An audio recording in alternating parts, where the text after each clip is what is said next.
जय श्री कृष्णा। मैं आचार्य ज्योति स्वागत करती हूँ आप सभी का वैदिक एस्ट्रो केंद्र में। दर्शकों, आज हम बात करने जा रहे हैं संतान प्राप्ति योग के बारे में अगस्त के महीने के लिए, और बात करेंगे धनु राशि के लिए। धनु राशि के जातकों के लिए ग्रहों की स्थिति अगस्त के महीने में कैसी है और उसका प्रभाव आप जो संतान प्राप्ति का योग है उसको कितना मजबूत बना रहा है, या फिर कौन सी समस्याएं आ सकती है जिसका आप ध्यान रख सकते हैं, कौन सी सावधानी है जो बरत सकते हैं, उसको हम समझेंगे। साथ ही जानेंगे कुछ आसान से उपाय जिनको करके आप ग्रहों के प्रभाव को संतुलित करके संतान प्राप्ति के योग को थोड़ा मजबूत बना सकते हैं।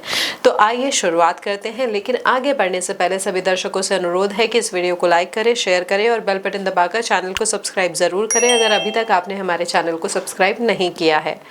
दर्शकों, धनु राशि के जातकों की अगर हम स्थिति समझे, ये बहुत ही पॉजिटिव वाइब वाले लोग होते हैं, आशावादी होते हैं, पॉजिटिव सोच होती है, बड़े दिल वाले भी होते हैं, हमेशा ना जिंदगी को एक नई उम्मीद के साथ जीना पसंद करते हैं।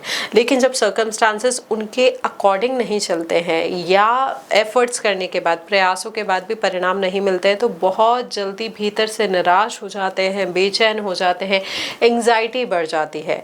अगर आप इस अगस्त के महीने में अपने परिवार को आगे बढ़ाने की सोच रहे हैं, यानी संतान सुख की प्राप्ति के लिए प्रयास कर रहे हैं, तो ये महीना आपसे कह रहा है कि सिर्फ भाग्य के भरोसे बैठने के बजाय अपनी मैरिड लाइफ के आपसी तालमेल और अपनी मेडिकल कंडीशन पर बहुत बारीकी से और प्रैक्टिकल होकर ध्यान देना होगा आपको। देखिए, अगस्त के महीने में 2 बड़े ग्रहण हो रहे हैं और साथ ही साथ यहाँ पर जो परिवर्तन हो रहा है, तो उसकी वजह से आपकी प्राइवेट लाइफ में भी कुछ ऐसे बदलाव आएंगे जिन्हें अगर आपने समझदारी से हैंडल नहीं किया तो आपकी प्लानिंग का पूरा शेड्यूल बिगड़ सकता है। अगले कुछ मिनटों में ना हम बिना किसी टेक्निकल उस पर्सपेक्टिव के हम ये समझेंगे कि इस महीने में क्या करना है, किन चीज़ों से अपने आप को बचा कर रखना है। प्रैक्टिकली जानेंगे कि किस तरीके से हम यहाँ पर बॉडी को और माइंड को यहाँ पर संतुलित कर सकते हैं ताकि संतान प्राप्ति योग आपके लिए और मजबूत हो। देखिए, हमारे धनु राशि के जातकों के लिए जो पंचमेश है, वहां पर देखिए पंचम भाव में आ रही है मेष राशि, जिसके स्वामी है मंगल, जो इस समय बैठे हैं आपके सप्तम भाव में और युति कर रहे हैं बुध के साथ मिथुन राशि में। देखिए, यहाँ पर सप्तम भाव में जो बैठे हैं, जो पार्टनर और जीवन साथी का भाव होता है, तो यहाँ पर क्या होगा, इस महीने आपके और आपके पार्टनर के बीच में यहाँ पर जो है एनर्जी बहुत हाई रहेगी। यहाँ पर साथ ही साथ प्रॉब्लम क्या आ रही है कि छोटी छोटी बातों पर एक दूसरे के साथ इंडिफरेंसेस भी बढ़ सकते हैं, मूड स्विंग्स बहुत ज़्यादा हो जाएंगे। नर्वस सिस्टम जो है वो आपका इस महीने प्रभावित होगा इस पोजीशन की वजह से। यहाँ पर क्या होगा, जो आप अभी मेडिकल ट्रीटमेंट ले रहे हैं, मेडिसिन ले रहे हैं, उसकी वजह से कहीं ना कहीं नर्वस सिस्टम या फिर जो नसें हैं उनमें खिंचाव या फिर सिर दर्द की समस्या बहुत ज़्यादा आपको इस महीने परेशान कर सकती है। यहाँ पर देखिए, ये चीज़ बहुत अच्छे से समझिए कि संतान प्राप्ति एक खूबसूरत और एक साझा यात्रा होती है। अगर यहाँ पर पार्टनर्स के बीच में मानसिक तनाव आ जाए या फिर वैचारिक दूरी आ जाए, तो उसका सीधा सीधा इफेक्ट जो होता है आपके जो संतान प्राप्ति योग है और आपके हार्मोन्स भी जो है उन पे भी पड़ता है। अब यहाँ पर देखिए, हार्मोन्स के भी जो कारक होते हैं शुक्र, वो नीच के होके बैठे हैं, दशम भाव में बैठे हैं, तो ये भी बहुत शुभ स्थिति नहीं है, क्योंकि शनि की भी सप्तम दृष्टि यहाँ पर पड़ रही है आपके शुक्र पे। तो यहाँ पर आने वाली रुकावटों के लिए थोड़ा सा आपको तैयार रहना होगा, पेशेंस रखना होगा। यहाँ पर उतार चढ़ाव क्या होगा, आपका जो वर्क है उसकी वजह से कहीं ना कहीं आप मानसिक रूप से बहुत ज़्यादा थके हुए रहेंगे। जो रूटीन आपका डिस्टर्ब हो रहा है वर्क प्रेशर की वजह से, ऑफिस की पॉलिटिक्स की वजह से, ऑफिस में जो आप एक्सपेक्ट कर रहे थे और जो फुलफिल नहीं हो रहा था, जो वहाँ पे एक स्ट्रिक्ट चीज़ें बनी हुई है, एनालिटिक है, आपकी हर एक जो छोटी छोटी चीज़ को एनालाइज किया जा रहा है, उसकी वजह से आप मानसिक तौर पे परेशान हैं और उसका सीधा सीधा आपके घर पे असर पड़ रहा है। और कहीं ना कहीं जो अभी आप मेडिकल ट्रीटमेंट ले रहे हैं या संतान प्राप्ति के बारे में सोच रहे हैं, उसको आप टाल रहे हैं इन्हीं सारी प्रॉब्लम्स की वजह से। देखिए, यहाँ पर ग्रहों की स्थिति ना पेशेंस चाहती है। आप यहाँ पर व्यवहारिक होके, प्रैक्टिकल होके जितना शांति से चीज़ों को समझने और सुलझाने के प्रयास करेंगे, उतनी ही सारी चीज़ें जो है धीरे धीरे इम्प्रूव होगी।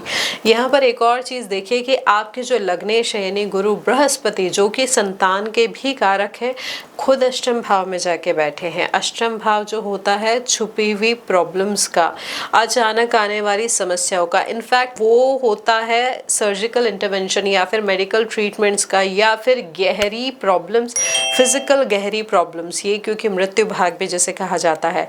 देखिए इन नामों से घबराना नहीं है, ये हम आपकी नॉलेज के लिए दे रहे हैं, लेकिन ये समझना ज़रूरी है कि अष्टम भाव में जब लग्नेश चला जाता है तो यहाँ पर कंसीव करने की जो रास्ता है उसमें कोई ना कोई पुरानी या छुपी हुई शारीरिक समस्या आ ही जाती है, जैसे सिस्ट हो गया, थायराइड हो गया, या कोई ब्लॉकेज दोबारा उभर सकता है जिसकी वजह से मेडिकली अचानक बड़ा खर्चा भी हो सकता है।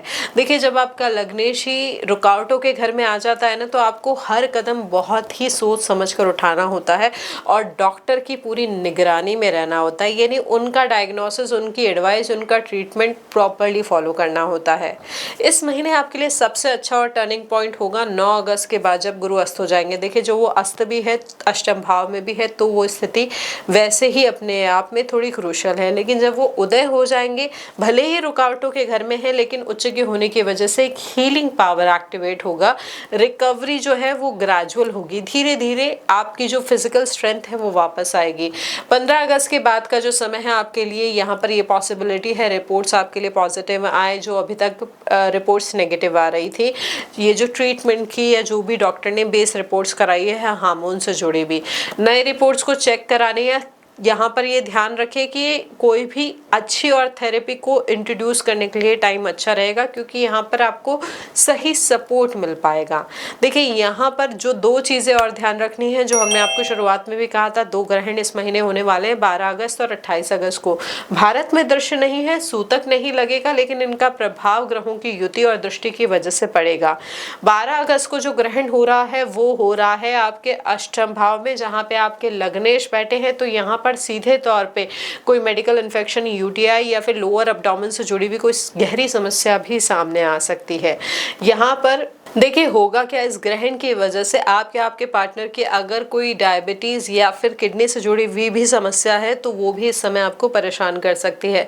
तो इस टाइम पे ना कोई भी जो मेडिकल ट्रीटमेंट है या कोई नई चीज़, अगर आप नया डिसीजन ले रहे हो उसको टालना है, लेकिन हाँ कोई जो मेडिकल डायग्नोसिस या फॉलोअप विजिट है उसको नहीं टालना है। मतलब प्रॉपर ट्रीटमेंट आपकी डायबिटीज़ का या किडनी से जुड़ी हुई समस्याओं का रेगुलरली लेना है, अन्यथा ये समस्या ना थोड़ा सा ज़्यादा प्रभावित कर देगी आपकी शारीरिक क्षमता को।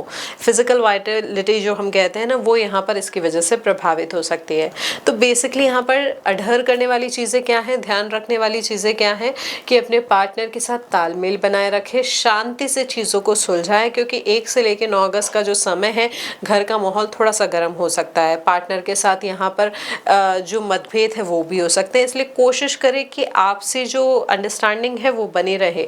साथ ही यहाँ पर जो महीने के मध्य का समय है वो थोड़ा सा सेंसिटिव है, तो यहाँ पर कोई भी बड़ा प्रोसीजर जो है उसको थोड़ा सा अवॉइड करने का प्रयास करें, बॉडी को रेस्ट देने का प्रयास करें, आराम करें।